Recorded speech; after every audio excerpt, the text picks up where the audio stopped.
Hi everyone and welcome to my Kapotasana tutorial. There have been a lot of requests for this pose in particular. I think I really can't name all the people who asked for it, but it was a lot. And so I'm going to give you today a few tips on how to warm up, on how to incorporate the entire body in preparation for the pose, and eventually a few ways that you can get into it and practice it. And so let's begin. If you know me, you know I'm very big on strengthening and warming up the entire body before we go into any back bending or any flexibility pose or practice. And so for Kapotasana, there are two areas that are completely not lower back related that I want to address before going into the pose. The first one would be the hips.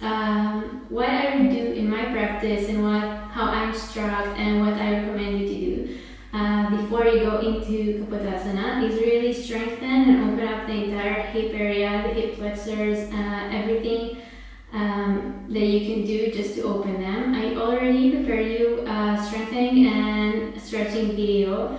There's a link below. You can go and see later before you go and practice the pose. Why we want the hips open and strong? So when we're in the pose, we need to push the hips forward and it takes the weight off the lower back. It really helps us create this round shape in the entire body instead of the triangle shape where the lower back suffers, and eventually you'll shake in the pose and it'll be painful and completely not what it's supposed to be, and of course injuries will come later. And so click on the link below and watch that video, practice it a few times, see how it works, and then go on to my next tip. The second area I would like you to work on is the upper back and shoulder area. They also help in going into the pose in a healthy way, in a round way, like working the entire back, the entire body instead of just working the lower back. And they will get you much deeper in the pose once they're open, and you won't have to use the lower back as much. For this area, I also prepared two videos. You can click the links below and practice them in your own free time. Why we want the upper back and shoulder area open? Once again, because we want that round shape, we don't want the pressure on the lower back, we want the entire body to work with us, and eventually there's only a limit that the lower back can take us once we go down into the pose and start walking the hands on the shins or on the mat. And opening up the shoulders really helps with that. It makes the process unpainful and it will get you deeper into the pose if that's your goal. And so click the links and have fun with that until you start practicing Kapotasana, the full pose. Once you work these two areas and you're warmed up, really warmed up, we'll be start practicing the pose. And so I will show you a few ways to get into it and practice it. Just go slowly and not too much to begin with. See where your body tells you to stop, where it tells you it's okay, you can go on, and just work with that. That's what I did when I started practicing. It took me some time, and it still takes some time because this is a very deep pose and very advanced pose. And so let's begin. The first place I would start would be the wall, with the hips against the wall, just to teach them how to go forward in the pose instead of going backwards and then making the lower back very compressed and ruining the entire round shape process. And so let's begin here. Taking the hips very close to the wall. If you can, just glue them to the wall and stay here for a while, teaching the body how to move forward. And from here, you can take the hands, place them on the sacrum and press the lower back down. Shoulders are down, chest is up, and move up and back, up and back, up and back. You can see I'm pressing the hips forward still.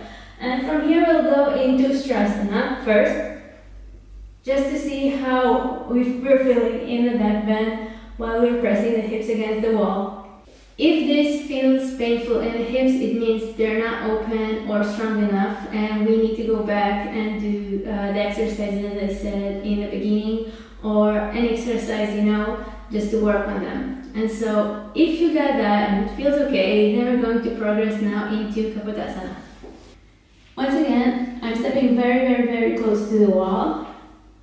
Gluing my hips to the wall, lower belly to the wall, placing the hands on the sacrum, shoulders down, chest is up, and I'm going back. And from here, slowly I'm going to take my right arm back, left arm back. You can see my hips are still glued to the wall. And place them on the outside of the feet. They don't have to be glued, but just to be close. You can see my hips are not glued completely to the wall by now, but the shape is still there and I'm not just falling into the ground into my lower back. And so going back here, I'm going to take my hands a little bit closer to the feet. Elbows are facing to the front, to the back of the mat. And from here, inhale, shoulders down, chest is up, everything is pressing. And I'm straightening the hands, the arms. So this one is very good to begin with, just to teach the shoulders and the hips how to work the pose. If you're comfortable here and you want to progress to the full pose, then take the hands a little bit more forward. Don't stop using the hips. And from here, place one hand on the ankle and the other one, on the heel.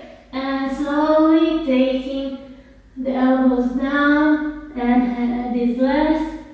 As you can see, I'm still pushing with my hips forward. They're not touching the wall, but they don't have to. And so from here, I'm going to place the hands back on the mat. Stretch up. And slowly coming all the way up. And relaxing on the knees. So this is the first way to practice Kapotasana using the wall and just teaching the entire body how to work it. And it's also great to understand where you can stop and where you can continue. And the wall is always there to help you to get back if you're not feeling comfortable. The second way we'll be practicing this will be with the wall again and a bolster, just to get our hands a little bit up off the ground. And so once again, not to put too much pressure neither on the shoulders or the lower back. When you're ready, of course, you can get rid of the bolster. And so let's begin. For this variation, we will be facing away from the wall. My feet are approximately next to the bolster. You can take them a little bit further if that's uncomfortable and your low back feels compressed once you're going down. That's all a matter of how you feel in the pose. But for this, I'm going to arrange my body that way and face the back of the mat. Once again, hands are on the sacrum, shoulders down, chest is up. You can see how I'm starting to create the round shape here instead of just collapsing back. Hips are forward and start going back, back, back toward the wall. When it's possible, right and back, touching the wall, left hand, just like we did a drop back, and just pressing the hips forward, shoulders down, chest is up. I'm just creating this round shape. If this is too much, once again, you can stay here and work on it. It's great for the shoulders. But if it feels comfortable, you can start walking down, never releasing the hips, shoulders back. If it's comfortable, more. And once you reach the bolster, just place the hands facing the hips and push up into the pose. Slowly, slowly, slowly come all the way up. And so this is another way to practice both opening the shoulders, working the hips, and using the bolster as to not create too much pressure on the shoulders and the lower back once you're attempting to try the pose. Once you're warmed up, got the alignment, did the pose for the millionth time using all the props and the warm-ups and the stretches and everything, and you feel like you're ready to lose the bolster and just use the wall or not use the wall at all, you can start practicing again, but do it very slowly. Don't stay in the pose for too long. Don't stay if you feel like you lost the alignment, the hips are weak, the shoulders are hurting. It's not worth it. And so we're doing all this, building all these things in the body and in the body memory just to get the pose later in a healthy way and happy way. And so let's begin using first the wall again like we did before. You can choose the distance you want to get away from the wall, but I feel like the one I had before with the bolster is more or less enough. And so from here, we'll start, this time not supporting the lower back, but of course you can do it. There's no right way or wrong way, there's a good way for you that day. But I want to show another way using just the shoulders and the hips and all the memory we created in the body to go into the pose. And so we'll start with hands in Namaste. Hips are forward, lower belly in, and just start moving the shoulders back, back, back, back. Elbows are close to one another. Moving the shoulders. And from here, release the hands into the wall. And back last. And once again, you can stay here for as long as you like, but if you're comfortable, start walking slowly toward the mat. Place the hands on either side of the feet like we did before, and just press them and rise up. If this is good, you can start walking the feet over the shins. The hands over the shins, and placing the hands on the shins or on the heels. Elbows are in, lower belly in, hips pressing forward, and slowly move down toward the floor. Head comes last. Inhale, exhale. If you want to get out of the pose, place the hands again next to the feet and straighten up. If you can go up alone, go alone. If not, grab the wall. Hips are strong, stomach in, and all the way back to the mat. We're coming to the center of the mat. Feet are parallel, hips are forward. Starting by supporting the lower back, shoulders down, chest is up. Inhale, elbows in. Exhale, going back. And from here, we can take both hands in Namaste, or we can take one hand at a time back. But if you're standing with both hands, just move the hands. The head is still off the floor. Take them to the mat. Place them on the outside of the feet. Inhale, stretch. Exhale, take the hands a little bit more forward. Place them on the heels or shins.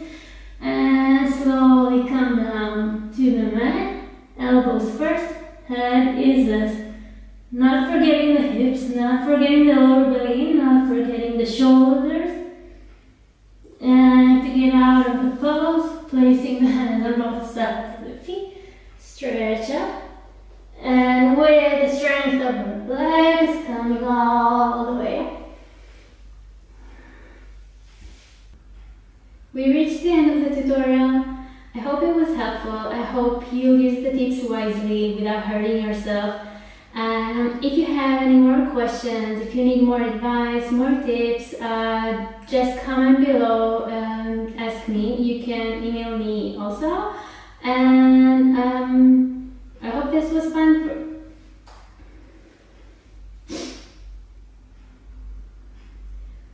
We reached the end of the tutorial. I hope you found it helpful. I hope you use the tips wisely. If you have any comments or questions, then you can write me down below here. You can subscribe to my channel to see more videos, because I'll probably put up more that will involve shoulder opening and hip opening and everything around this pose that you can use also in your practice.